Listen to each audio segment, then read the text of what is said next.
Bayangkan, sebuah korupsi raksasa bernilai 50 miliar rupiah yang luput dari mata para auditor lulusan luar negeri, justru ditemukan oleh seorang tukang pel lulusan SMP. Kalian tidak salah dengar. Di balik kacamata retak dan seragam office boy yang lusuh itu, tersimpan otak jenius yang mampu menghitung probabilitas lebih cepat daripada kalkulator. Namun, karena kemiskinan dan trauma masa lalu, dia memilih untuk menyembunyikan bakat emasnya dan berpura-pura bodoh demi bertahan hidup.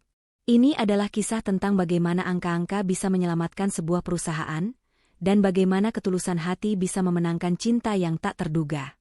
Selamat datang kembali di saluran kesayangan kita, Ken Arok Productions. Sebelum kita masuk ke dalam kisah penuh intrik dan romansa antara Mirza dan Ibu Fanya ini, saya ingin mendoakan teman-teman semua. Bagi kalian yang sudah setia menekan tombol subscribe, memberikan like, dan menuliskan komentar, saya doakan semoga pintu rezeki kalian terbuka lebar dan mengalir deras seperti air terjun. Semoga kalian selalu diberikan kesehatan yang prima, keberkahan dalam setiap langkah, serta kebahagiaan yang tak putus-putus di dunia maupun di akhirat. Amin, amin ya robbal alamin. Jangan lupa tuliskan kata, amin, di kolom komentar, dan sebutkan juga dari kota mana kalian berasal. Insya Allah, doa baik yang diaminkan oleh ribuan orang akan menembus langit dan dikabulkan oleh Tuhan semesta alam. Sudah siap? Mari kita mulai ceritanya. Jarum jam di dinding kamar yang catnya sudah mengelupas itu menunjuk ke arah pukul 4 pagi. Bagi kebanyakan orang, ini adalah waktu untuk menarik selimut lebih rapat. Namun tidak bagi Mirza. Di sebuah kamar rusunawa sempit di pinggiran Jatinegara, pemuda berusia 23 tahun itu sudah membuka matanya. Dunia yang dilihat Mirza berbeda dengan dunia yang kita lihat. Ketika dia menatap jam dinding tua itu, dia tidak hanya melihat waktu, melainkan sudut kemiringan jarum jam, kecepatan detik yang berputar, dan sisa waktu yang ia miliki dalam hitungan milidetik. Di kepalanya, dunia ini tersusun dari deretan angka yang tidak pernah berhenti menari. Mirza bangkit dari kasur tipisnya, bersiap menghadapi kerasnya ibu kota. Dia membasuh wajahnya di kamar mandi umum, menatap pantulan dirinya di cermin retak. Rambutnya dipotong model mangkok yang kaku, dan dia mengenakan kacamata bulat yang salah satu gagangnya sudah disambung dengan selotip hitam. Penampilan itu membuatnya terlihat lugu, bahkan cenderung bodoh di mata orang awam. Namun, itulah topeng yang ia pilih. Perjalanan menuju tempat kerjanya di kawasan Sudirman selalu menjadi ujian sekaligus permainan baginya. Di dalam angkot yang sesak dan pengap, sementara penumpang lain sibuk mengeluh soal macet, otak Mirza bekerja dalam diam. Dia mengamati sang supir angkot yang sedang mengisi bensin eceran. 5 liter bensin oplan, jarak tempuh rata-rata 10 km per liter, tarif penumpang Rp5.000, gumam Mirza sangat pelan, nyaris tak terdengar. Bapak ini akan rugi Rp2.000 per litase, kalau macetnya lebih dari 20 menit. Analisis itu muncul begitu saja, secepat kilat. Namun, Mirza menyimpannya sendiri. Siapa yang akan percaya pada hitungan matematika dari seorang pemuda berpenampilan kumuh? Tepat pukul 6 pagi, Mirza sudah sampai di lobi gedung Festyle, sebuah perusahaan retail pakaian ternama. Disinilah kastanya ditentukan. Dia segera mengganti pakaiannya dengan seragam biru muda bertuliskan office boy di punggungnya. Tugas pertamanya hari itu adalah mengepel lantai lobi seluas lapangan basket itu sampai mengkilap. Sambil mengayunkan kain pel, mata Mirza memindai lantai marmer itu. Tanpa sadar, dia menghitung luas area basah, koefisien gesekan lantai, dan berapa banyak gerakan tangan yang dibutuhkan untuk menyelesaikannya secara efisien. Namun, karena terlalu asyik dengan pikirannya sendiri, gerakannya kadang terlihat kaku dan melamun. "Heh, Mirza, kamu ngelamun lagi ya?" Teriakan keras dari kepala office boy menggelegar di lobi yang sepi. Pria parubaya itu menghampiri Mirza sambil berkacak pinggang, wajahnya merah pada menahan amarah. "Sudah saya bilang, kalau kerja itu pakai tenaga, bukan pakai bengong. Lihat itu, bagian pojok masih kurang bersih. Kamu ini lulusan SMP, kerjaan gampang begini saja tidak becus. Mau makan gaji buta kamu." Mirza tersentak, buyar dari dunia angkanya. Dia segera menundukkan kepala dalam-dalam, posisi yang sudah menjadi kebiasaannya bertahun-tahun, posisi menyerah. "Maaf, Pak. Saya tadi sedang memperhitungkan arah serat kain pelnya supaya lebih bersih. Jawab Mirza gugup, suaranya terdengar gagap. Alah, banyak alasan. Jangan sok pintar pakai istilah aneh-aneh. Cepat selesaikan atau saya potong gaji kamu hari ini. Bentak atasannya itu lalu pergi dengan menghentakkan kaki. Mirza hanya bisa menghela napas panjang. Dia kembali mengepel dengan patuh. Hatinya perih, tentu saja. Ada rasa sakit yang menjalar setiap kali kecerdasannya dianggap sebagai kebodohan. Namun, dia teringat wajah ibunya yang sedang sakit di rumah dan adiknya yang butuh biaya sekolah. Demi mereka, Mirza rela menelan semua hinaan itu. Dia rela menjadi orang yang tak terlihat, menjadi sekadar bayangan yang membersihkan jejak kaki orang-orang sukses di gedung pencakar langit itu. Baginya, angka di slip gaji, sekecil apapun itu, adalah satu-satunya angka yang paling krusial untuk menyambung hidup keluarganya saat ini. Sementara Mirza sibuk bergulat dengan debu di lantai dasar, suasana di lantai paling atas, tepatnya di ruang rapat direksi Festyle, justru terasa jauh lebih mencekam daripada panasnya matahari Jakarta. Ruangan itu dingin, ber-AC sentral, dan dilapisi karpet tebal yang meredam suara langkah kaki. Namun ketegangan yang menggantung di udara membuat siapapun yang ada di sana merasa sesak napas. Fanya duduk di ujung meja panjang yang terbuat dari kayu jati solid. Wajah cantiknya yang biasa terlihat tegas dan berwibawa, kini tampak pucat pasi. Di hadapannya, tergeletak sebuah laporan audit keuangan setebal bantal yang penuh dengan tanda merah. Matanya menatap nanar pada satu baris angka di halaman terakhir. Ada selisih dana yang sangat mencolok, sebuah lubang menganga sebesar 50 miliar rupiah yang hilang entah kemana dalam kurun waktu 3 tahun terakhir. Tangan Fanya gemetar saat membalik halaman demi halaman. Dia mencoba mencari jawaban, mencoba merasionalkan kemana perginya uang sebanyak itu. Namun semakin dia mencari, semakin dia merasa tersesat dalam labirin angka yang rumit. Ini tidak masuk akal, desis Fanya pelan, suaranya terdengar putus asa. Bagaimana mungkin uang 50 miliar bisa menguap begitu saja tanpa jejak? Kita bukan warung kelontong, kita perusahaan terbuka. Di seberang meja, duduk Lingga, tunangan Fanya sekaligus direktur keuangan perusahaan. Berbeda 180 derajat dengan Fanya yang panik, Lingga tampak sangat santai. Pria itu menyandarkan punggungnya di kursi kulit yang empuk, menyesap kopi espresso mahalnya dengan tenang, seolah-olah masalah yang sedang mereka hadapi hanyalah soal salah cetak brosur, bukan hilangnya aset perusahaan. Sayang, kamu terlalu tegang. Coba tarik napas dulu, ucap Lingga dengan nada lembut yang dibuat-buat, namun terselip nada meremehkan di sana. Dia berdiri, berjalan memutari meja, lalu memegang bahu Fanya dari belakang, mencoba menenangkannya dengan sentuhan fisik. Lingga, jangan suruh aku tenang. Kamu yang bertanggung jawab atas semua aliran dana. Jelaskan padaku, kenapa auditor eksternal bisa menemukan selisih sebesar ini? Tanya Fanya, menepis pelan tangan Lingga dari bahunya. Dia butuh jawaban logis, bukan rayuan. Lingga tersenyum tipis, senyum yang tidak mencapai matanya. Dia mencondongkan tubuhnya, menatap Fanya seperti seorang guru TK yang sedang menjelaskan pelajaran pada murid yang lamban. Dengar, Fanya. Kamu kan tahu kita baru saja melakukan pemindahan sistem data besar-besaran tahun lalu. Ini yang orang keuangan sebut sebagai kesalahan teknis akibat migrasi data. Ada keterlambatan pencatatan sistem antara gudang dan kantor pusat. Uangnya tidak hilang, hanya terselip di sistem digital. Nanti juga akan muncul kembali saat sinkronisasi selesai. Fanya terdiam. Penjelasan Lingga terdengar canggih dan penuh istilah teknis yang tidak sepenuhnya ia pahami. Hatinya berteriak bahwa ada sesuatu yang salah, intuisinya sebagai wanita dan pemilik bisnis merasakan bahaya. Namun, setiap kali dia mencoba membantah, Lingga selalu memotongnya dengan kalimat-kalimat yang membuatnya merasa bodoh. Sudahlah, Fanya. Kamu fokus saja pada desain baju musim depan dan urusan model. Biarkan urusan angka yang rumit ini menjadi tanggung jawabku. Aku tunanganmu, calon suamimu. Apa kamu tidak percaya padaku? Tanya Lingga dengan nada manipulatif, memojokkan Fanya dengan kartu as hubungan mereka. Fanya menelan ludahnya yang terasa pahit. Dia merasa kerdil di hadapan tunangannya sendiri. Akhirnya, dengan berat hati, dia mengangguk pelan, memilih untuk percaya pada kebohongan yang dibungkus rapi itu, tanpa menyadari bahwa serigala sebenarnya sedang duduk tepat di sebelahnya. Jam istirahat makan siang tiba. Lorong-lorong kantor Vestyle yang biasanya sibuk kini lengang. Para karyawan berhamburan keluar untuk mencari makan, meninggalkan gedung dalam keadaan setengah mati suri. Kesempatan inilah yang ditunggu oleh Mirza.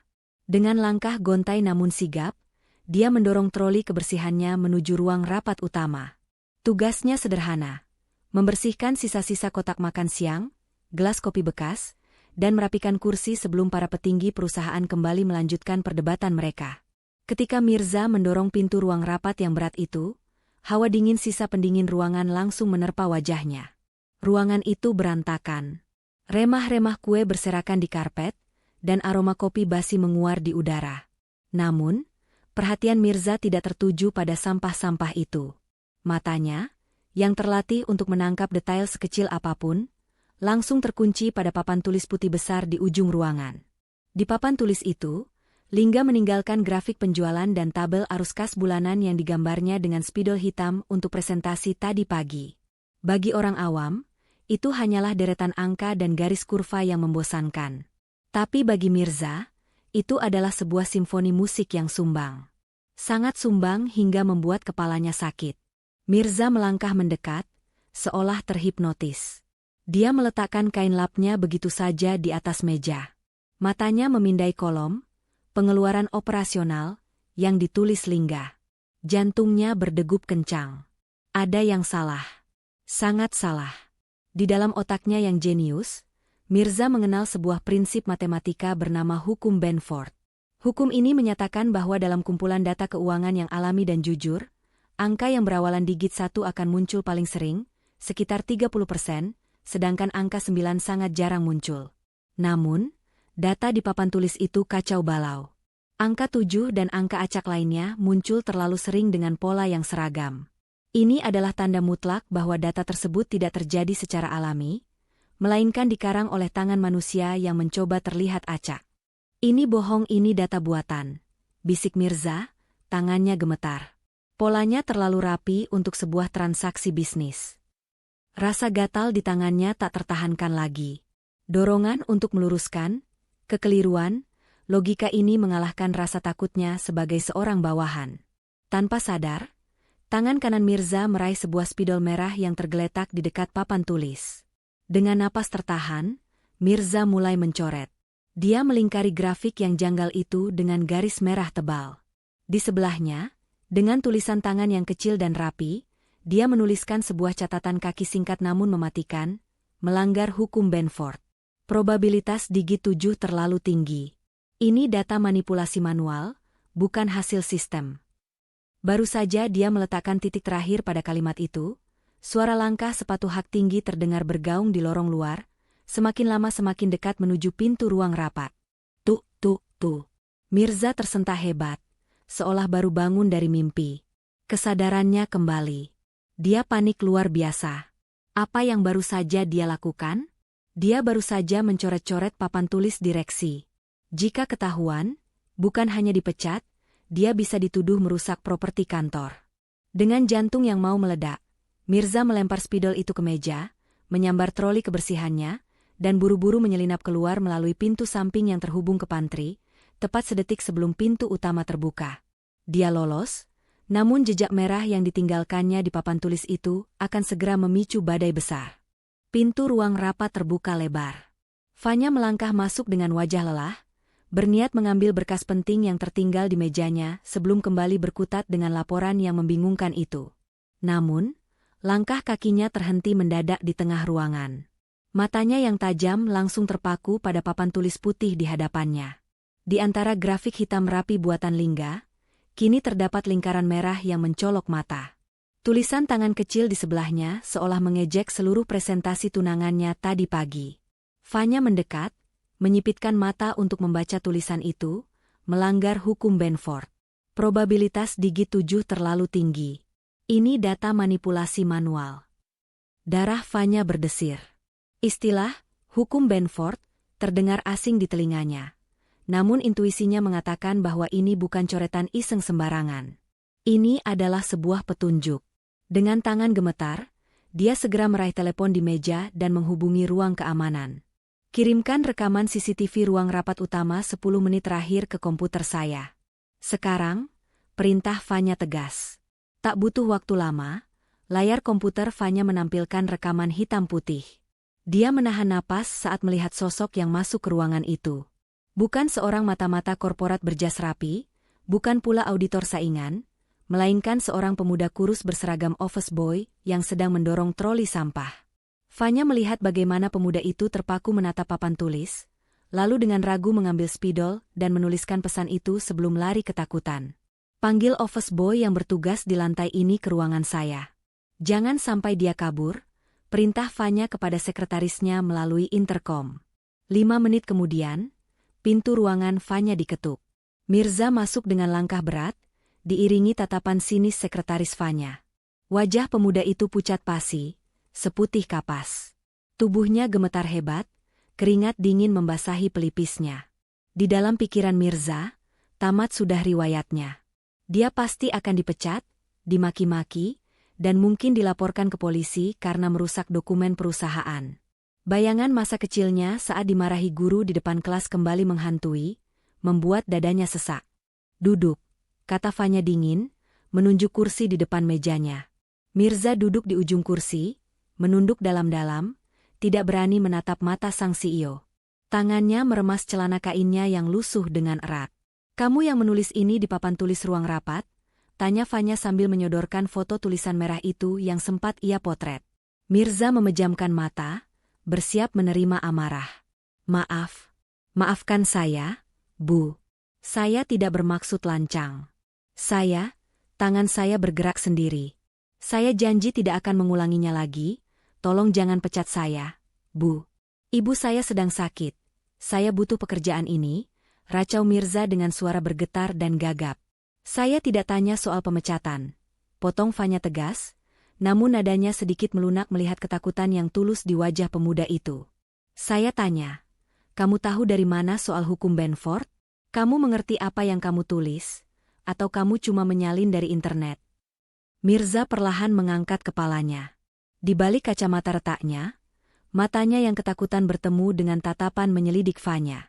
Saya tidak menyalin, Bu, jawab Mirza pelan, mencoba mengumpulkan keberanian. Angka-angka di papan tulis itu, mereka terasa sakit di kepala saya. Seperti mendengarkan musik yang nadanya fals, Bu. Pak Lingga membuat grafik itu terlalu rapi, terlalu diatur. Padahal dalam matematika alam, angka 1 harusnya muncul paling banyak, tapi di sana angka 7 yang mendominasi. Itu tidak mungkin terjadi secara kebetulan, Bu. Itu pasti dikarang. Fanya tertegun. Penjelasan itu terdengar aneh, namun sangat masuk akal. Dia menatap pemuda lulusan SMP di hadapannya ini dengan pandangan baru. Di balik penampilan kumuh dan sikap gugupnya, Fanya menyadari ada sesuatu yang luar biasa sedang bersembunyi. Sebuah berlian mentah yang baru saja ia temukan di tumpukan jerami, yang mungkin memegang kunci jawaban atas hilangnya uang 50 miliar miliknya. Keheningan menyelimuti ruangan CEO itu selama beberapa detik yang terasa mencekam. Fanya tidak langsung menjawab pengakuan jujur Mirza. Dia bangkit dari kursi kulitnya yang megah, berjalan perlahan mengelilingi meja kerjanya, dan berhenti tepat di samping Mirza yang masih duduk gemetar. Ditatapnya pemuda itu lekat-lekat dari atas ke bawah. Fanya mencoba mencari tanda-tanda kebohongan atau tipu muslihat. Namun yang ia temukan hanyalah ketakutan murni dan kejujuran yang terpancar dari balik lensa kacamata yang retak itu. Kamu tahu, Mirza? Saya dikelilingi oleh ratusan sarjana lulusan universitas ternama di gedung ini. Mereka berpakaian rapi, bicara bahasa asing dengan lancar, dan digaji puluhan juta.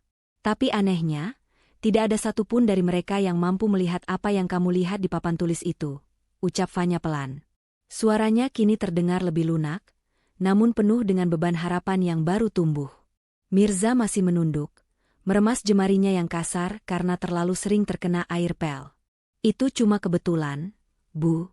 Saya permisi mau lanjut kerja. Nanti saya dimarahi kepala bagian lagi. Tunggu, cegah Fanya cepat saat Mirza hendak berdiri.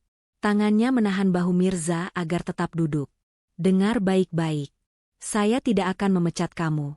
Justru, saya ingin menawarkan pekerjaan baru.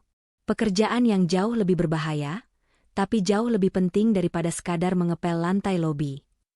Mirza mendongak, wajahnya dipenuhi kebingungan. Maksud ibu? Ibu mau angkat saya jadi satpam. Fanya menggeleng sambil tersenyum tipis. Sebuah senyum getir. Dia mengambil tumpukan berkas keuangan di mejanya, berkas tebal yang selama ini membuatnya pusing dan tidak bisa tidur. Bukan. Saya mau kamu menjadi mata kedua saya. Saya mau kamu memeriksa semua berkas ini. Temukan di mana letak kebohongan Lingga yang sebenarnya. Temukan kemana perginya uang 50 miliar itu. Kamu bilang angka-angka itu terasa, berisik, dan fals di kepalamu, kan? Kalau begitu, tolong buat mereka diam. Selesaikan teka-teki matematika ini untuk saya. Mirza ternganga tak percaya. Permintaan itu terdengar gila di telinganya. Tapi Bu, Ibu sadar tidak bicara sama siapa? Saya ini cuma lulusan SMP. Bu, saya tidak punya ijazah akuntansi, saya bahkan tidak tahu cara pakai komputer kantor. Kalau Pak Lingga tahu saya lancang memeriksa berkas direktur, saya bisa mati, Bu. Lagi pula, siapa yang akan percaya pada analisis seorang office boy? Saya yang percaya, potong Fanya tegas, matanya menatap tajam ke manik mata Mirza. Dan ini adalah misi rahasia. Tidak boleh ada satu orang pun yang tahu. Di siang hari, kamu tetap menjadi Mirza si tukang pel yang lugu dan tidak dianggap. Tapi setiap malam, setelah jam kantor usai, kamu akan ikut saya. Kita bongkar kebusukan ini bersama-sama di tempat yang aman. Mirza masih ragu. Risikonya terlalu besar untuk orang kecil sepertinya. Dia bisa hancur lebur jika terseret konflik para petinggi ini. Namun, Fanya seolah bisa membaca keraguan itu. Dia mengeluarkan kartu asnya.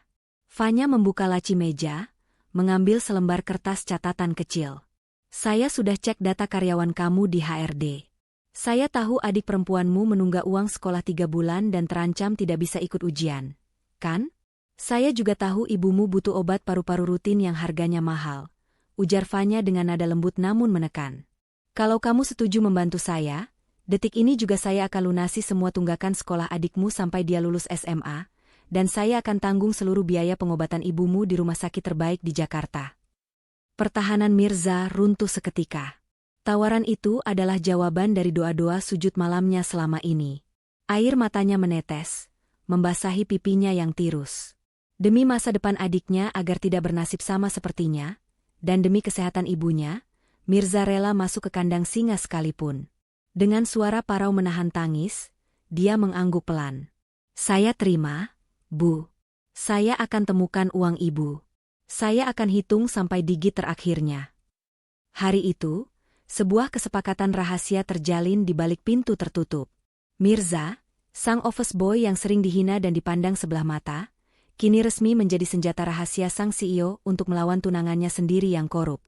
Mulai malam itu, kehidupan ganda Mirza resmi dimulai. Setiap kali jam kantor berakhir dan lampu-lampu gedung mulai padam, Mirza tidak pulang ke rusunawanya yang sempit. Dia akan menunggu di sebuah halte bus yang agak jauh dari kantor. Lalu sebuah mobil mewah berwarna hitam akan menjemputnya dan membawanya menuju salah satu apartemen paling elit di Jakarta Selatan. Di sanalah, di sebuah penthouse megah yang menyuguhkan pemandangan lampu kota Jakarta dari ketinggian, Mirza berubah peran dari seorang office boy menjadi seorang auditor bayangan. Malam itu, jam dinding sudah menunjukkan pukul 11 malam. Mirza duduk bersila di atas karpet bulu yang mahal, dikelilingi oleh gunungan berkas laporan keuangan yang berserakan. Matanya bergerak cepat memindai angka-angka di kertas, sementara Fanya duduk di sofa empuk sambil memijat keningnya yang pening. Suara perut yang berbunyi nyaring tiba-tiba memecah keheningan ruangan yang sunyi itu. Wajah Fanya memerah padam karena malu. Maaf, saya lupa makan malam karena sibuk rapat tadi. Gumamnya pelan. Mirza tersenyum tipis, lalu dengan ragu memberanikan diri. Bu, kalau pesan makanan restoran jam segini pasti lama. Di depan apartemen ibu ada gerobak yang jual seblak jeletot langganan saya. Ibu mau coba? Pedasnya bisa bikin melek. Bu.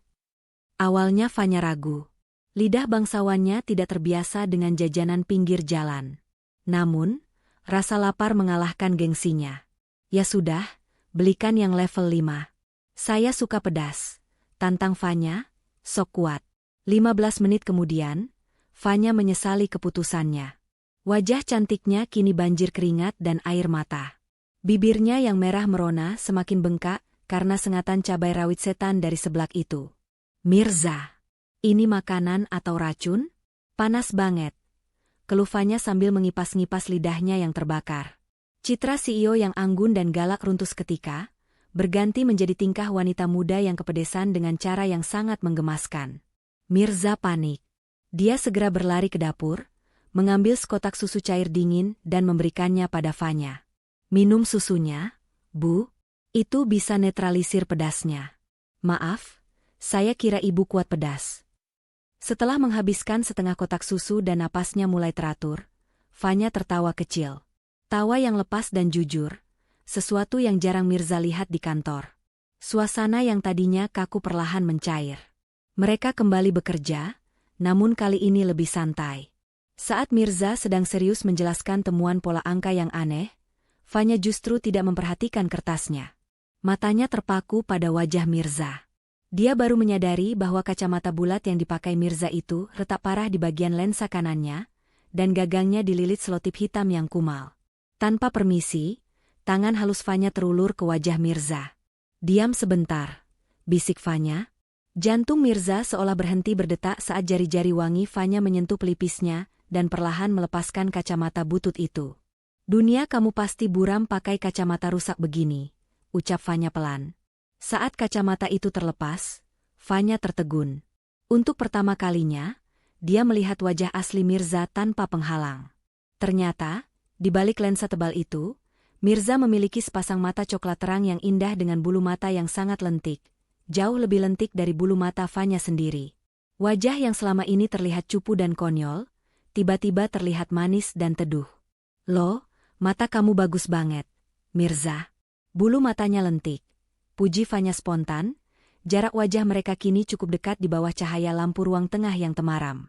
Mendengar pujian itu, wajah Mirza langsung memerah sampai ke telinga, menyaingi warna kuah seblak tadi. Dia salah tingkah, tangannya gemetar sampai menjatuhkan pulpen yang dipegangnya. Dia buru-buru menunduk, menyembunyikan wajahnya yang panas. Itu genetik dari ibu saya, Bu, cicit Mirza gugup, berusaha mengambil kembali kacamatanya. Fanya tersenyum geli melihat tingkah pola asisten rahasianya itu. Malam itu, di antara tumpukan berkas korupsi dan mangkuk sebelah kosong, benih-benih perasaan yang lain mulai tumbuh tanpa mereka sadari. Matahari Jakarta siang itu bersinar terik tanpa ampun, memanggang aspal jalanan hingga uap panasnya terlihat menguap ke udara. Pusat grosir Tanah Abang, pasar tekstil terbesar di Asia Tenggara, sedang berada di puncak keramaiannya. Ribuan manusia berdesak-desakan, suara teriakan pedagang bersahutan dengan bunyi klakson bajai dan angkot, menciptakan simfoni kekacauan yang memekakan telinga. Namun, di tengah lautan manusia itu, ada dua sosok yang terlihat berusaha keras untuk tidak mencolok, meski sebenarnya kehadiran mereka cukup unik. Fanya, sang CEO yang biasanya tampil anggun dengan blazer jutaan rupiah, hari ini melakukan pengorbanan terbesar dalam sejarah mode hidupnya. Dia mengenakan daster batik lusuh bermotif bunga-bunga besar, wajah cantiknya tertutup masker medis, dan rambut indahnya disembunyikan di balik jepit rambut plastik murahan. Di sebelahnya, Mirza berjalan dengan gaya khasnya, mengenakan kaos oblong bergambar partai politik sisa kampanye tahun lalu dan celana jeans yang warnanya sudah pudar. Tujuan mereka hari ini adalah sebuah ruko tua di blok belakang pasar. Berdasarkan analisis data yang dilakukan Mirza semalam, ruko itu tercatat sebagai gudang penyimpanan stok barang senilai 5 miliar rupiah. Namun, ketika mereka sampai di sana, yang mereka temukan hanyalah sebuah toko kosong yang digembok karatan, penuh dengan sarang laba-laba.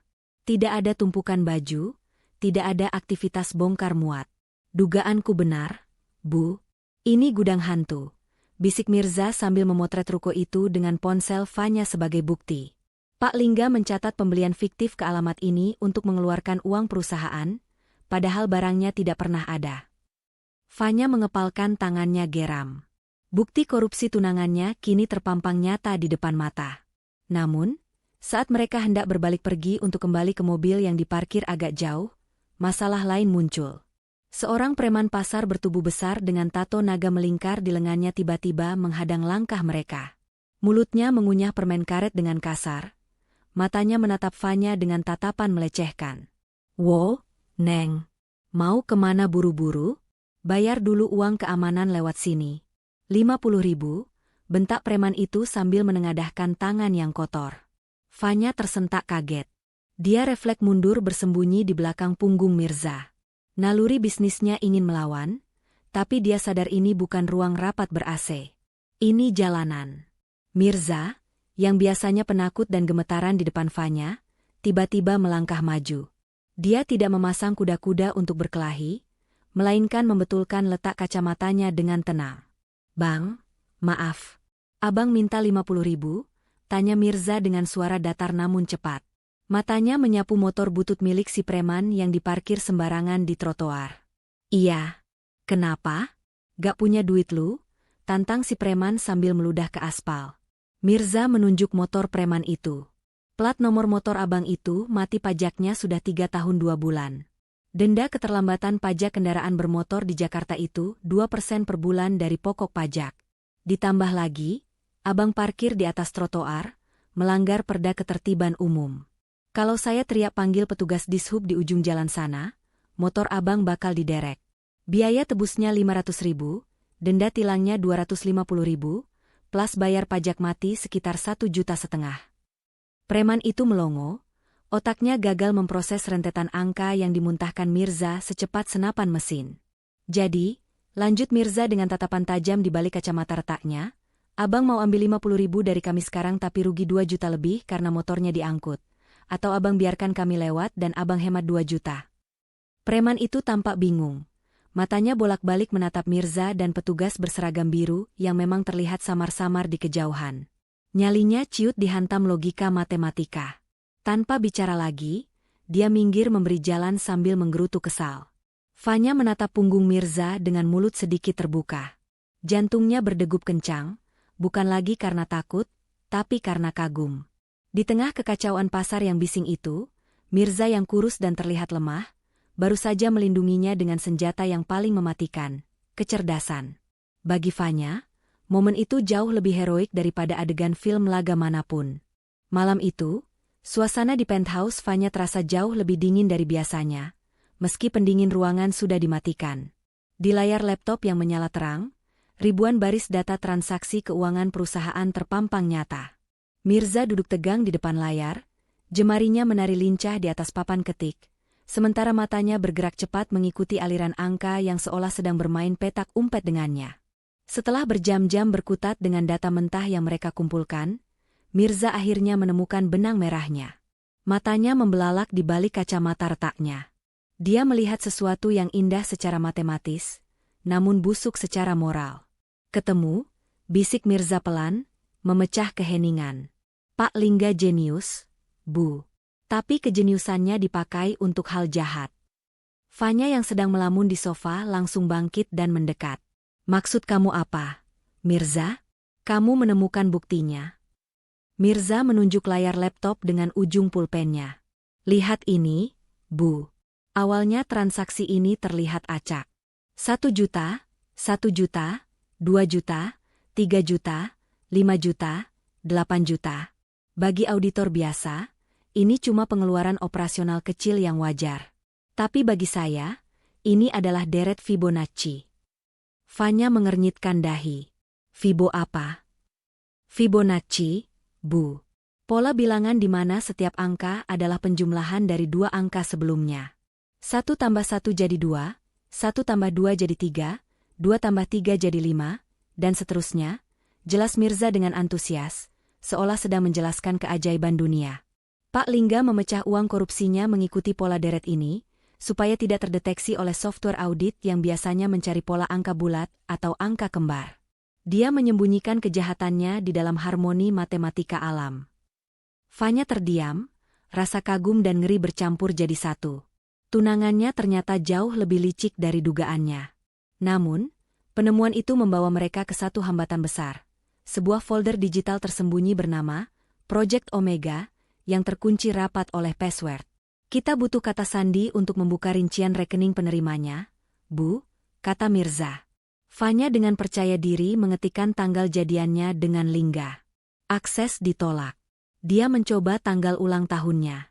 Akses ditolak. Dia mencoba kombinasi nama mereka berdua. Akses ditolak. Wajah Fanya mulai panik. Mirza terdiam sejenak. Otaknya kembali memutar memori fotografisnya pada lembaran tagihan kartu kredit pribadi Lingga yang sempat ia intip sekilas minggu lalu. Dia melihat pola pengeluaran mencurigakan, pemesanan hotel bintang 5 dan pembelian perhiasan yang selalu terjadi pada tanggal yang sama setiap bulannya, tanggal yang bukan hari spesial bagi Fanya. Bu, coba masukkan tanggal 24 Maret, saran Mirza pelan, ragu-ragu karena dia tahu apa artinya itu. Fanya menatap Mirza bingung, tapi menurut. Dia mengetikkan angka 2403. Akses diterima. Folder itu terbuka. Wajah Fanya pucat pasi. Tubuhnya merosot lemas di kursi. Tanggal 24 Maret. Itu bukan hari ulang tahunnya, bukan pula hari jadian mereka. Itu adalah tanggal di mana Lingga selalu beralasan sedang dinas luar kota ke Surabaya. Ternyata, itu adalah tanggal jadian Lingga dengan wanita lain. Folder itu berisi bukti transfer rutin ke rekening atas nama seorang wanita bernama Clarissa, lengkap dengan foto-foto liburan mesra mereka menggunakan uang perusahaan. Air mata Fanya tumpah tanpa bisa ditahan. Dia merasa bodoh, dikhianati, dan dimanfaatkan habis-habisan oleh pria yang akan dinikahinya bulan depan. Harga dirinya hancur lebur. Melihat bosnya menangis sesenggukan, Mirza memberanikan diri. Dia tidak menyentuh Fanya, karena dia tahu posisinya, tapi dia menggeser kotak tisu mendekat. Dengan suara lembut yang penuh ketulusan, Mirza mengucapkan kalimat yang menohok hati. Ibu jangan menangis untuk orang yang salah hitung, ucap Mirza pelan. Dalam matematika, 1 tambah 1 harusnya jadi 2, Bu. Kalau hasilnya jadi 3, berarti ada variabel lain yang menyusup. Pak Lingga itu error, Bu. Ibu pantas mendapatkan seseorang yang hitungannya pas. Seseorang yang tidak membuat hidup ibu minus, tapi justru melengkapinya. Fanya mengangkat wajahnya yang basah, menatap Mirza. Di mata pemuda sederhana itu, Fanya tidak melihat kasihan, melainkan sebuah kekuatan. Malam itu, Fanya sadar bahwa dia mungkin kehilangan uang dan tunangan, tapi dia menemukan seseorang yang jauh lebih berharga. Seperti ular berbisa yang mulai merasakan getaran tanah saat mangsanya bergerak menjauh, Lingga mulai mencium gelagat aneh dari tunangannya. Beberapa hari terakhir, Fanya berubah. Wanita yang biasanya menurut dan percaya buta padanya, tiba-tiba menjadi kritis. Pertanyaan-pertanyaan Fanya saat rapat direksi menjadi tajam, menusuk tepat ke jantung kelemahan laporan keuangan yang dibuat Lingga. Fanya bertanya tentang rasio likuiditas yang janggal, tentang arus kas operasional yang tidak seimbang, hal-hal yang seharusnya tidak dipahami oleh seseorang yang latar belakangnya hanya desain mode. Duduk di kursi kebesarannya yang berlapis kulit, Lingga memutar pulpen mahal di jarinya dengan gelisah. Insting liciknya mengatakan ada seseorang yang membisikkan semua ini ke telinga Fanya. Seseorang yang mengerti permainan angkanya. Siapa tikus yang berani mengganggu rencanaku? Gumam Lingga dengan rahang mengeras. Dia segera memerintahkan kepala keamanan untuk mengirimkan log rekaman CCTV lobi dan parkiran selama sepekan terakhir. Matanya menyipit saat melihat pola yang berulang di layar monitor. Setiap malam, setelah jam kantor usai, Fanya terlihat menunggu di halte bus sepi, lalu sebuah mobil menjemput sosok laki-laki kurus yang wajahnya tidak asing. Lingga memperbesar gambar itu. Dia terbahak sinis saat menyadari siapa sosok itu. Si office boy gagap itu? Mirza, tawa Lingga meledak, memenuhi ruangannya yang kedap suara. Tawa yang penuh penghinaan. Jadi sainganku cuma sampah lulusan SMP ini? Fanya, seleramu benar-benar jatuh ke selokan. Setelah menyewa orang bayaran untuk menyelidiki latar belakang Mirza, Lingga semakin merasa di atas angin. Laporan yang dia terima menyebutkan bahwa Mirza hanyalah anak putus sekolah yang miskin, tinggal di rusun kumuh, dan punya banyak tanggungan utang.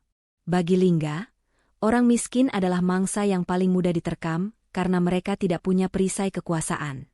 Hari itu juga, Lingga menyusun rencana busuk untuk menyingkirkan kerikil kecil di sepatunya itu. Dia menunggu momen saat jam istirahat, ketika ruang ganti karyawan sedang kosong melompong. Dengan langkah senyap dan tangan terbungkus sapu tangan agar tidak meninggalkan sidik jari, Lingga menyelinap masuk ke area loker staf kebersihan. Dia menemukan loker bertuliskan Mirza. Pintunya sedikit penyok dan kuncinya longgar, cerminan dari pemiliknya yang tak berdaya. Lingga membuka tas ransel butut milik Mirza yang ada di dalamnya. Tas itu hanya berisi botol minum plastik bekas dan buku catatan matematika yang sudah lecek. Dengan senyum menyeringai, Lingga mengeluarkan 2 gepok uang tunai pecahan Rp100.000, total Rp100 juta yang baru saja diambilnya dari brankas kas kecil perusahaan, dan memasukkannya ke dalam tas ransel Mirza, menimbunnya di bawah baju ganti yang apek. Nikmatilah uang ini sebentar, tikus kecil, bisik Lingga kejam sambil menutup kembali pintu loker itu. Karena sebentar lagi, kamu akan merasakan dinginnya lantai penjara, dan Fanya akan kembali merangkak memohon padaku. Lingga keluar dari ruangan itu dengan wajah tanpa dosa, merapikan dasinya, siap untuk memainkan peran sebagai korban pencurian yang terzalimi, sementara Mirza yang sedang makan siang dengan nasi bungkus di kantin belakang, sama sekali tidak menyadari bahwa badai kehancuran sedang bergerak cepat menuju ke arahnya. Siang yang tenang di kantin karyawan, mendadak pecah oleh kegaduhan yang berasal dari arah lobi utama. Suara sirine mobil polisi terdengar melolong di depan gedung, membuat jantung siapapun yang mendengarnya berdegup kencang. Mirza, yang baru saja menghabiskan suapan terakhir nasi bungkusnya, belum sempat meminum air saat 2 orang petugas keamanan bertubuh kekar mencengkeram lengannya dengan kasar dan menyeretnya keluar dari kantin. Jalan. Jangan banyak tanya, bentak salah satu satpam. Mirza digelandang ke tengah lobi seperti seorang penjahat kelas kakap. Di sana, kerumunan karyawan sudah berkumpul membentuk lingkaran. Di tengah lingkaran itu, berdiri Lingga dengan wajah merah padam yang dibuat-buat, berakting seolah-olah dia adalah korban yang paling menderita. Di sampingnya, Fanya berdiri dengan wajah pucat dan bingung, matanya mencari-cari sosok Mirza. Geledah tasnya sekarang, perintah Lingga dengan suara lantang yang menggema ke seluruh ruangan. Kepala keamanan merampas tas ransel butut Mirza, membuka resletingnya dengan kasar, dan membalikan isinya ke lantai marmer. Botol minum plastik menggelinding, buku catatan matematika terjatuh, dan bersamaan dengan itu, 2 gepok uang tunai pecahan Rp100.000 jatuh berserakan di lantai. Suara napas tertahan terdengar dari kerumunan. Bisik-bisik cemoohan mulai berdengung. Dasar tidak tahu diuntung. Sudah dikasih kerjaan, malah nyolong, celetuk seorang staf administrasi. Fanya terbelalak. Dia ingin lari mendekat, ingin berteriak bahwa itu tidak mungkin, tapi kakinya seolah dipaku ke lantai. Bukti itu terlalu nyata. Uang 100 juta yang hilang dari brankas Lingga ada di tas Mirza. Saat melihat tumpukan uang itu, sesuatu terjadi pada Mirza. Waktu seolah berhenti. Suara bising di sekelilingnya meredup, digantikan oleh dengungan panjang di telinganya. Tubuhnya membeku kaku. Pandangannya kabur. Dia tidak lagi berada di lobi mewah itu.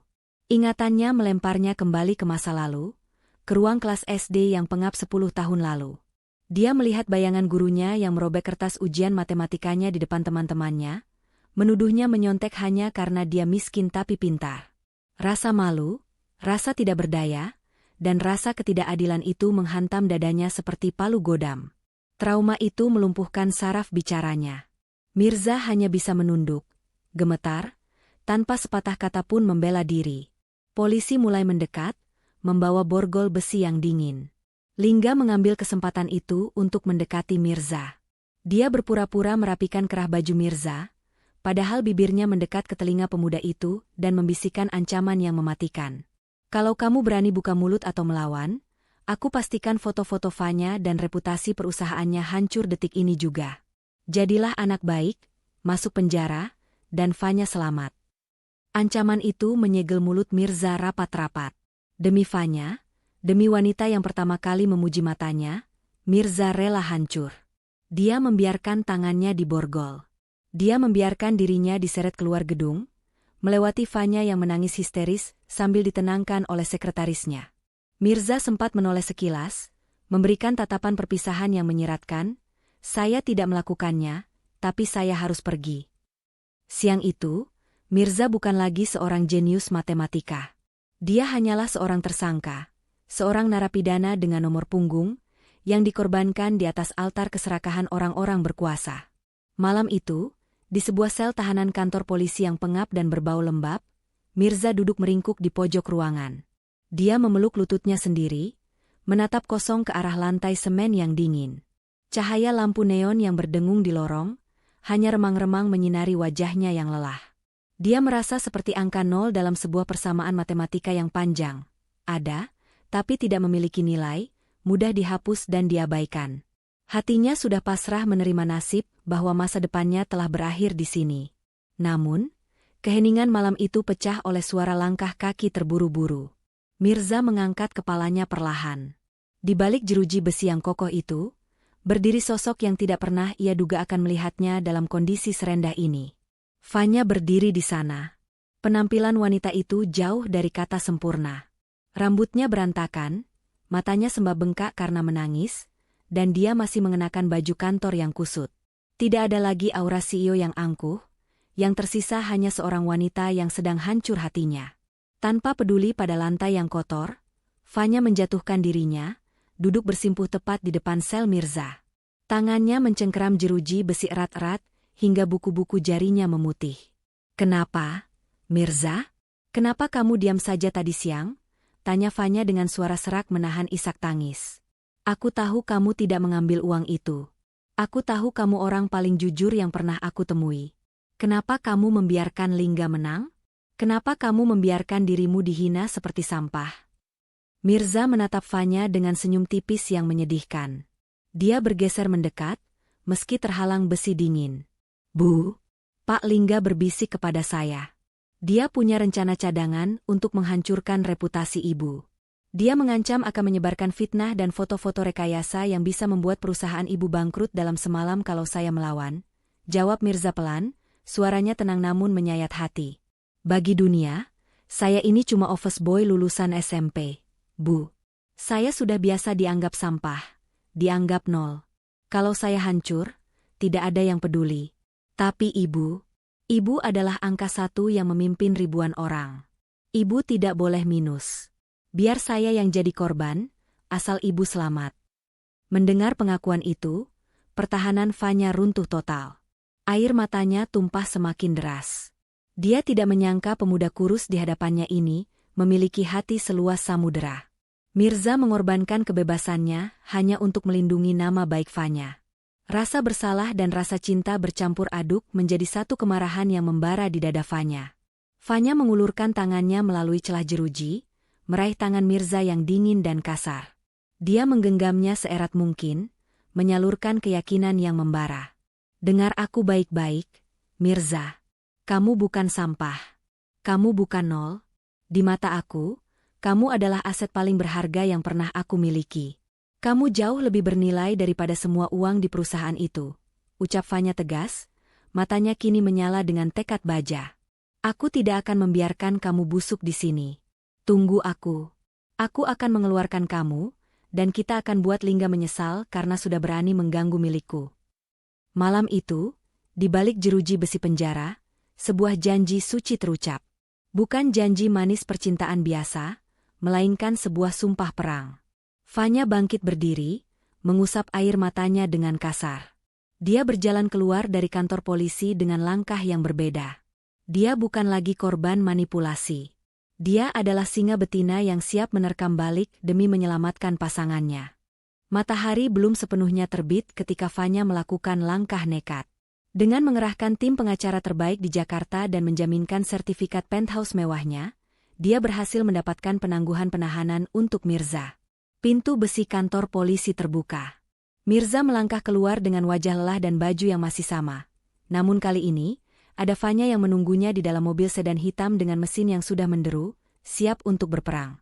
"Kita hanya punya waktu kurang dari 24 jam sebelum rapat umum pemegang saham dimulai besok pagi," ucap Fanya sambil memacu mobilnya membelah jalanan Jakarta yang masih sepi.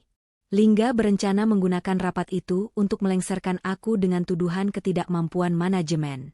Kita butuh bukti telak sekarang juga, Mirza. Bukti yang tidak bisa dibantah." Mereka berhenti di sebuah kafe privat yang sepi. Fanya membuka laptopnya dengan panik. Target mereka adalah akun penyimpanan awan atau cloud pribadi milik Lingga, tempat di mana semua bukti pencucian uang ke Kepulauan Kaiman tersimpan rapi. Namun, layar login yang meminta kata sandi menjadi tembok raksasa yang menghalangi mereka. Fanya sudah mencoba segala kombinasi tanggal lahir selingkuhan Lingga, tapi hasilnya nihil. Lingga telah menggantinya. "Percuma, Aku tidak tahu password barunya. Kita tamat, desah Fanya frustrasi, membenamkan wajah di tangannya. Mirza duduk tegak, memejamkan matanya di balik kacamata retaknya. Dia tidak panik. Dia sedang berjalan masuk ke dalam istana memori di kepalanya. Otaknya memutar mundur waktu, melewati ribuan memori yang terekam sempurna seperti pita film. Dia mencari satu momen spesifik. Tunggu, Bu, gumam Mirza pelan, matanya masih terpejam. 3 bulan lalu. Hari Selasa, jam 10 pagi. Rapat anggaran kuartal pertama. Pak Lingga duduk membelakangi jendela kaca ruang rapat. Matahari bersinar terang dari arah timur. Fanya menatap Mirza bingung. Apa hubungannya dengan rapat 3 bulan lalu? Saat itu, Pak Lingga membuka laptopnya untuk mengecek email pribadi. Dia mengetik kata sandi dengan cepat. Saya sedang mengelap meja kaca di belakangnya. Lanjut Mirza, jarinya mulai bergerak-gerak di udara seolah sedang mengetik di keyboard imajiner. Saya tidak melihat layarnya, tapi saya melihat pantulan jari-jari Pak Lingga di kaca jendela yang gelap. Ini adalah kemampuan mengerikan dari otak Mirza, ingatan fotografis. Dia bisa mengingat detail visual yang bagi orang lain hanyalah angin lalu. Dalam benaknya, dia memperbesar bayangan pantulan di kaca itu.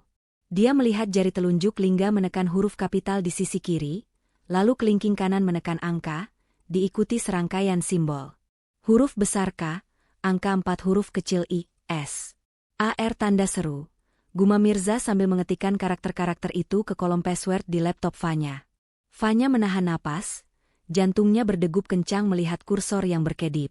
Kombinasi itu terlihat aneh, K4 Isar. Sangat menggambarkan ego Lingga yang merasa dirinya adalah raja. Mirza menekan tombol enter. Layar laptop berkedip sekali, lalu berganti tampilan. Folder-folder rahasia mulai bermunculan satu persatu. Akses diterima. Berhasil, bisik Mirza lega. Fanya nyaris menjerit. Dia segera membuka folder bernama Kaiman. Di sana, terpampang jelas ratusan bukti transfer ilegal, pemalsuan faktur, dan aliran dana ke rekening pribadi Lingga serta selingkuhannya yang bernilai puluhan miliar rupiah. Fanya menatap Mirza dengan pandangan takjub bercampur haru. Pemuda di hadapannya ini baru saja meretas sistem keamanan seorang direktur keuangan hanya dengan bermodalkan ingatan tentang pantulan kaca 3 bulan lalu. Kamu benar-benar mengingat pantulan sekecil itu? Tanya Fanya tak percaya. Mirza tersenyum tipis, membetulkan letak kacamatanya. Bagi saya, setiap detail di dunia ini adalah data, Bu. Dan data tidak pernah hilang dari kepala saya. Sekarang, mari kita buat Pak Lingga menyesal karena sudah meremehkan ingatan seorang office boy. Jam dinding besar di ballroom Hotel Bintang 5 itu menunjukkan pukul 9 tepat. Rapat umum pemegang saham, momen paling krusial bagi nasib Festyle, sedang berlangsung dengan atmosfer yang sangat mencekam. Di atas podium, Lingga berdiri dengan penuh percaya diri, mengenakan setelan jas termahalnya. Dia sedang mempresentasikan grafik-grafik yang menyudutkan kepemimpinan Fanya. Dengan retorika yang licin, Lingga meyakinkan para pemegang saham bahwa kerugian 50 miliar rupiah itu adalah akibat dari ketidakmampuan Fanya dalam mengelola manajemen, dan solusi satu-satunya adalah melengsarkan Fanya dari kursi CEO. Para pemegang saham mulai kasak-kusuk, mengangguk setuju. Fanya, yang duduk di barisan depan, tampak terpojok. Dia hanya diam, menunggu momen yang tepat. Saat Lingga hendak mengetuk palu keputusan untuk pemungutan suara, pintu ganda ballroom itu tiba-tiba terbuka dengan keras. Semua mata tertuju ke arah pintu. Di sana, Mirza berdiri tegak.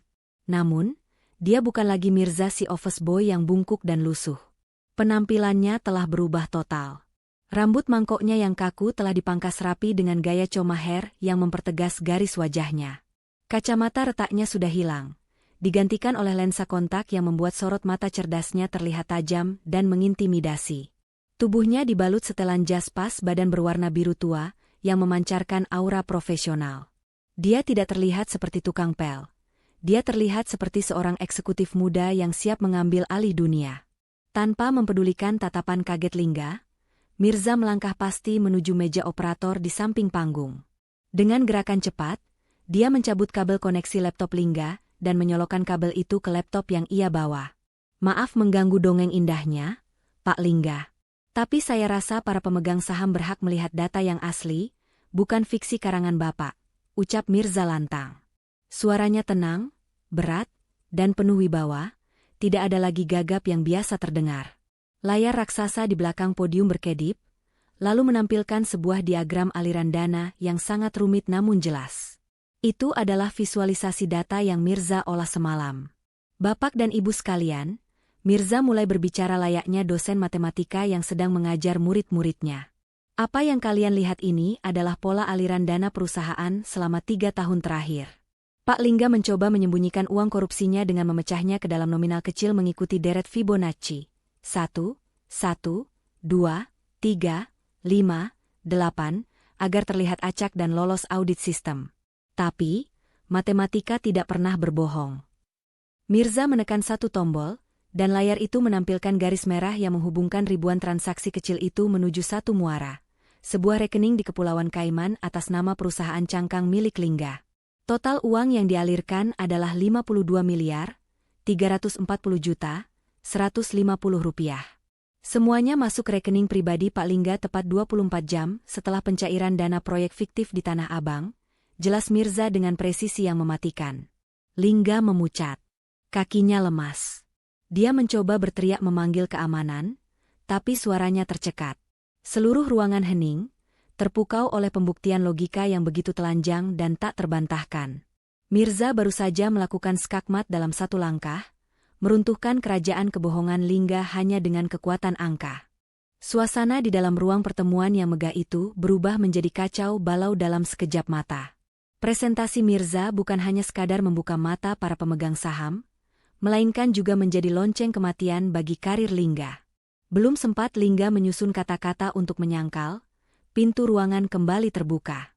Kali ini, sepasukan petugas kepolisian berseragam lengkap masuk dengan langkah tegap, dipimpin oleh seorang komisaris yang memegang surat penangkapan.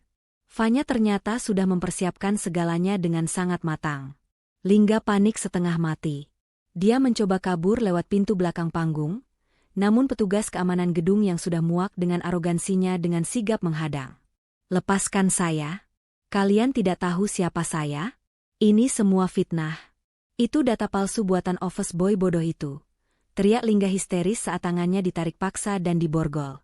Wajahnya yang necis kini merah padam, rambutnya berantakan, dan harga dirinya hancur lebur di lantai. Fanya berjalan mendekat dengan tatapan dingin, berdiri tepat di hadapan mantan tunangannya itu.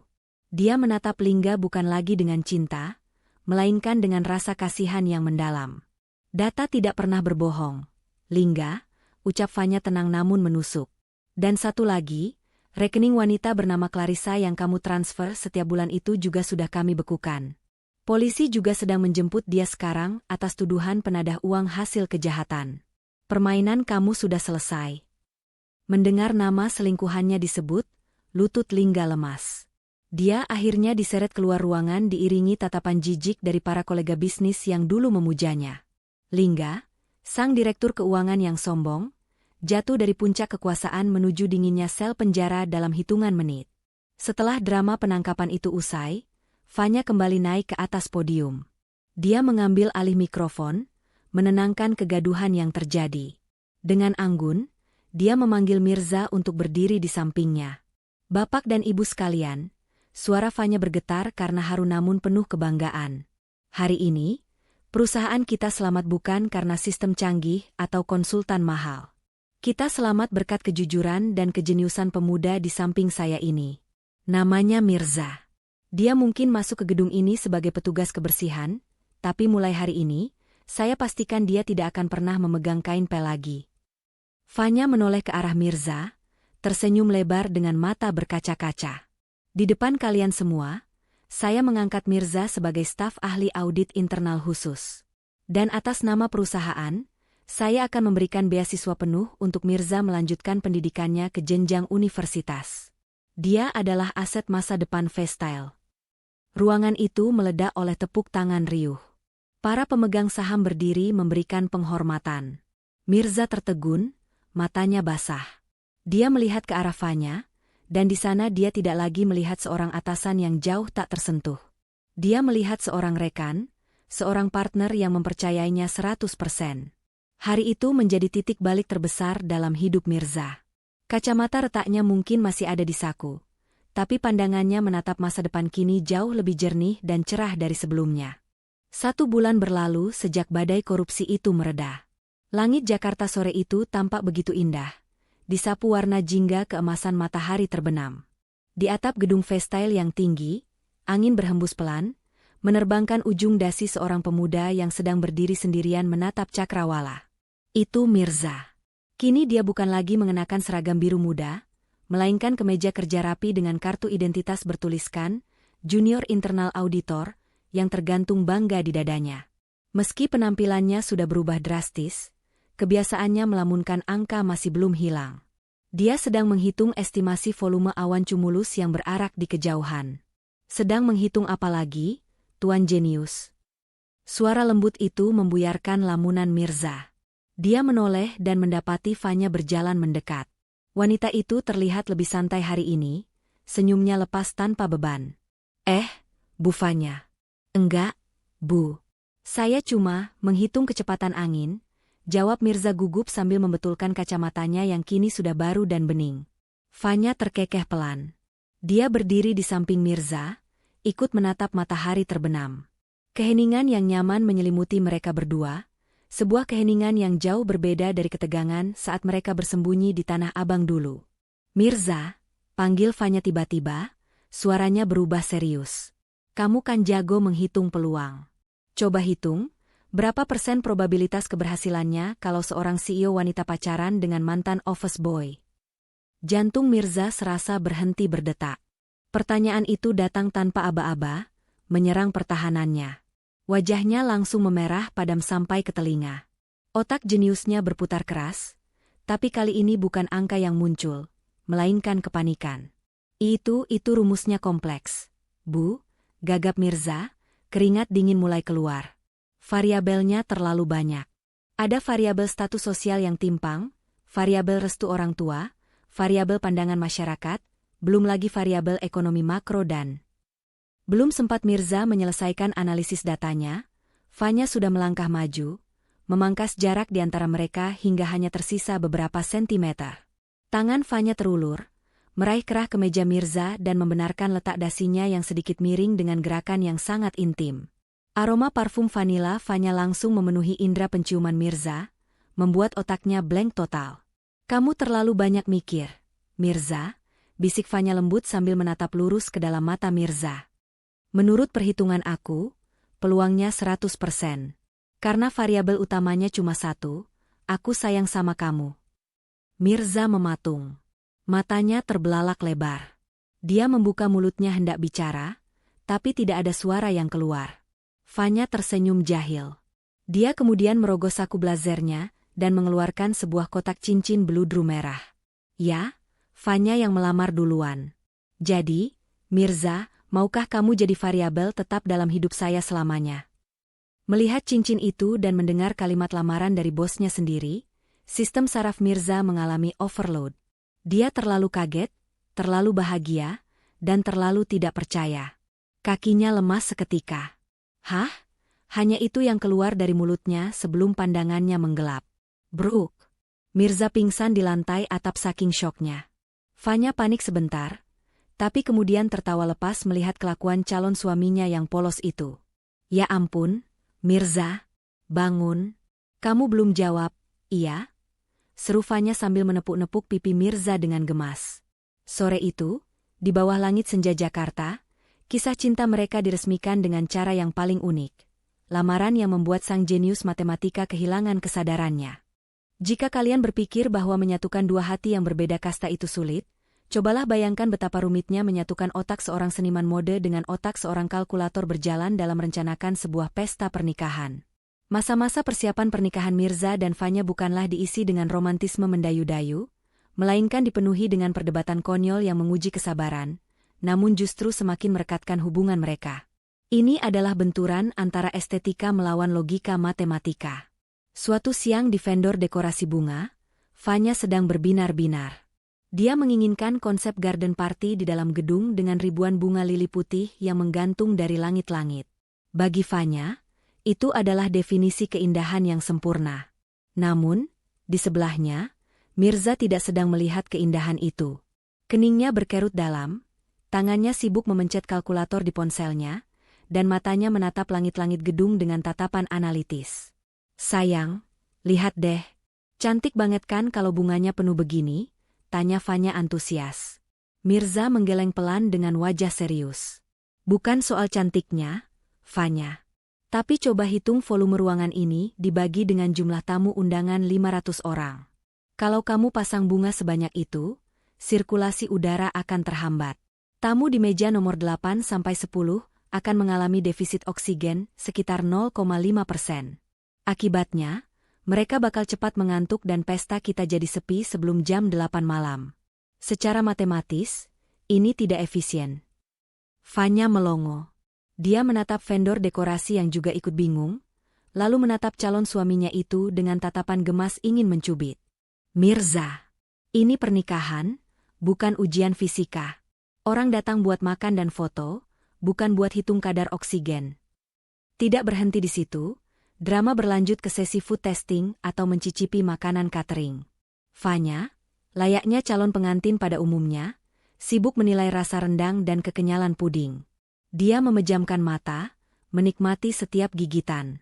Tapi Mirza, dia justru sibuk menimbang berat daging rendang dengan timbangan digital kecil yang dia bawa dari rumah, lalu mencatatnya di buku kecil. Rendangnya enak, tapi potongannya tidak konsisten. Komentar Mirza datar di depan koki hotel bintang 5 yang mulai tersinggung.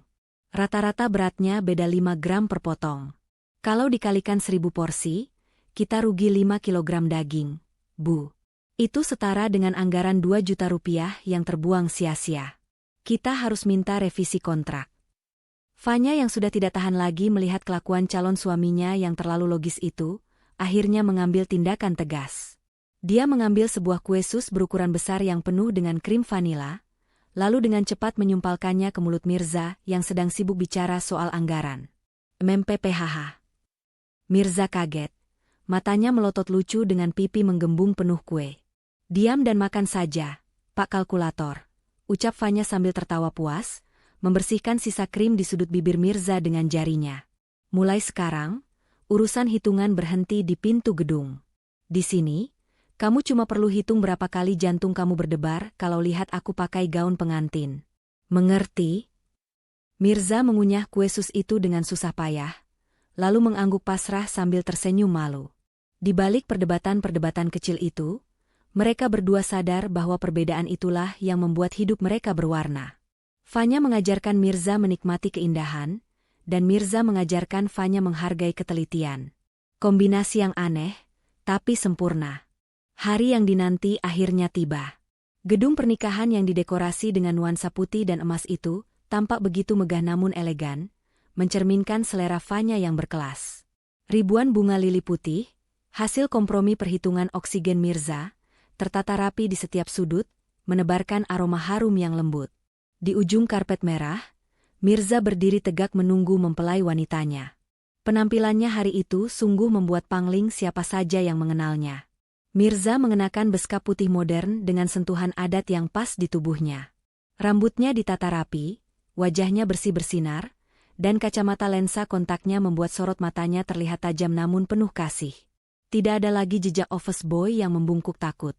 Hari ini, dia berdiri sejajar dengan para petinggi perusahaan yang hadir sebagai tamu, membuktikan bahwa harga diri seseorang tidak ditentukan oleh seragamnya, melainkan oleh isi kepalanya. Saat Fanya memasuki ruangan didampingi ayahnya, napas Mirza tercekat. Fanya terlihat seperti bidadari yang turun dari langit, mengenakan kebaya putih panjang bertabur kristal Swarovski. Langkahnya anggun, senyumnya merekah, menghapus semua jejak air mata dan penderitaan yang pernah mereka lalui saat melawan Lingga dulu. Momen akad nikah berlangsung dengan hikmat dan sakral. Mirza, yang dulunya gagap dan gugup saat diinterogasi Fanya, kini mengucapkan kalimat kabul dengan lantang dan tegas dalam satu tarikan napas. Saya terima nikah dan kawinnya Fanya Aulianisa binti Hermawan dengan mas kawin tersebut, tunai. Para saksi berseru, sah, dan seketika itu juga, beban berat di pundak Mirza seolah terangkat. Namun, keunikan pernikahan mereka baru saja dimulai saat penyerahan mahar. Bukan seperangkat alat salat biasa atau perhiasan emas semata, Mirza menyerahkan sebuah kotak kaca berisi lembaran saham kepemilikan Vestyle yang ia beli dari hasil kerja kerasnya sendiri, bersanding dengan sebuah buku matematika kuno edisi langka dari abad ke-19. Itu adalah simbol bahwa ia memberikan masa depan sekaligus jiwanya kepada Fanya. Dan tibalah saatnya pembacaan janji pernikahan. Mirza mengambil mikrofon. Tamu undangan mengira dia akan membacakan puisi romantis biasa. Namun, Mirza menatap mata Fanya dalam-dalam, lalu mengucapkan kalimat yang membuat satu gedung hening. "Fanya, istriku," suara Mirza bergetar haru. "Dulu, aku mengira kita berdua adalah sepasang garis asimtot. Garis yang dalam matematika selalu berjalan beriringan, semakin lama semakin dekat, tapi ditakdirkan untuk tidak pernah bisa bersentuhan selamanya karena perbedaan kasta dan dunia kita." Mirza menarik napas panjang, tersenyum lebar. "Tapi hari ini, di hadapan Tuhan dan semua saksi, kita telah mematahkan teori matematika itu. Aku dan kamu, akhirnya melebur menjadi satu himpunan semesta yang tak terpisahkan. Mulai hari ini, tidak ada lagi variabel, aku, atau kamu, yang ada hanyalah konstanta, kita." Mendengar janji suci yang sangat Mirza itu, para tamu undangan sempat terdiam sejenak, bingung mencerna istilah matematika itu. Namun sedetik kemudian, tepuk tangan gemuruh membahana. Fanya tertawa sambil menangis, air mata bahagia membasahi pipinya. Dia tahu, itu adalah pernyataan cinta paling tulus dan paling cerdas yang pernah diucapkan seorang pria kepadanya. Hari itu, logika dan cinta akhirnya menemukan titik temu yang sempurna dalam sebuah ikatan suci pernikahan. Kehidupan setelah pernikahan seringkali digambarkan sebagai akhir dari sebuah dongeng, padahal kenyataannya, itu adalah awal dari petualangan yang sesungguhnya. Bagi pasangan Mirza dan Fanya, rumah tangga mereka adalah perpaduan unik antara dunia korporat yang sibuk dan kehangatan keluarga yang sederhana. Mirza tidak lantas berleha-leha setelah menikahi seorang CEO kaya raya. Justru, dia bekerja 2 kali lebih keras. Siang hari dia menjabat sebagai direktur keuangan yang disegani karena ketelitiannya yang mematikan bagi para koruptor, dan malam harinya dia berubah menjadi mahasiswa rajin yang sedang mengejar gelar sarjana akuntansi demi memantaskan diri bersanding dengan istrinya.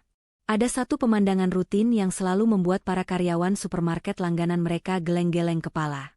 Setiap awal bulan, Fanya dan Mirza akan berbelanja kebutuhan bulanan. Fanya akan berjalan santai memilih buah dan sayur organik, sementara Mirza mendorong troli sambil memindai harga setiap barang yang masuk. Momen paling lucu selalu terjadi di meja kasir. Saat petugas kasir baru memindai setengah dari tumpukan barang belanjaan mereka, Mirza biasanya sudah mengeluarkan dompet dan memegang sejumlah uang pas di tangannya. "Totalnya Rp1.254.300 ya, Mbak?" ucap Mirza tenang sebelum kasir selesai menekan tombol total. Petugas kasir itu biasanya akan menatap Mirza dengan tatapan bingung, lalu melihat ke layar monitor. Angka yang tertera di sana persis sama, tidak meleset Rp1 pun. "Loh, kok Bapak bisa tahu duluan?" Padahal mesinnya belum selesai hitung, tanya si kasir takjub. Fanya yang berdiri di sampingnya hanya akan tertawa kecil, sambil merapikan kerah baju suaminya. "Maaf ya, Mbak. Suami saya ini memang kalkulator berjalan.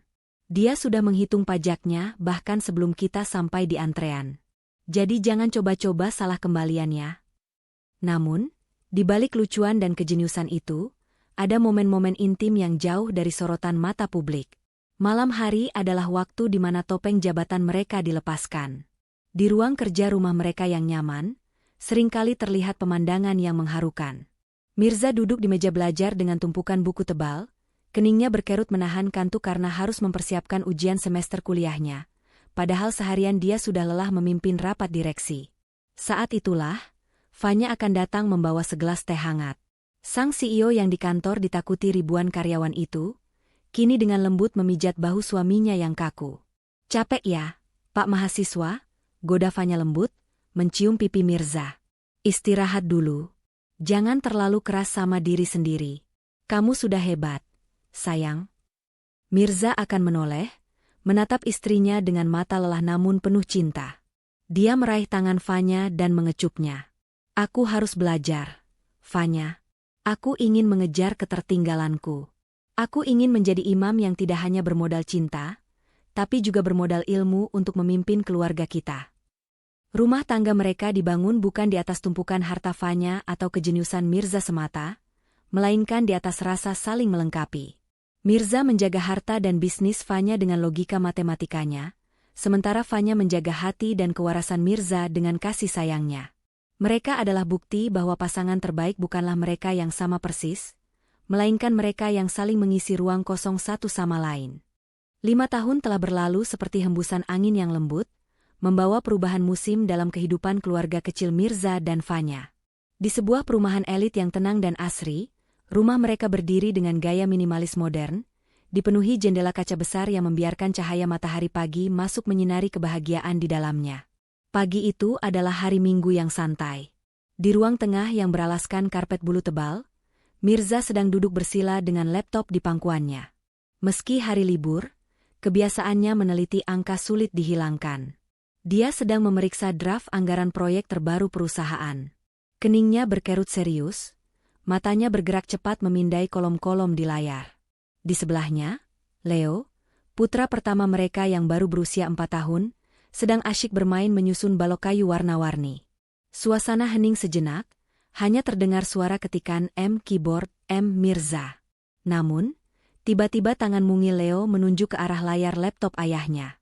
"Papa, itu salah hitung," celetuk bocah kecil itu dengan suara cadel yang polos. Mirza berhenti mengetik. Dia menoleh ke arah putranya sambil tersenyum geli.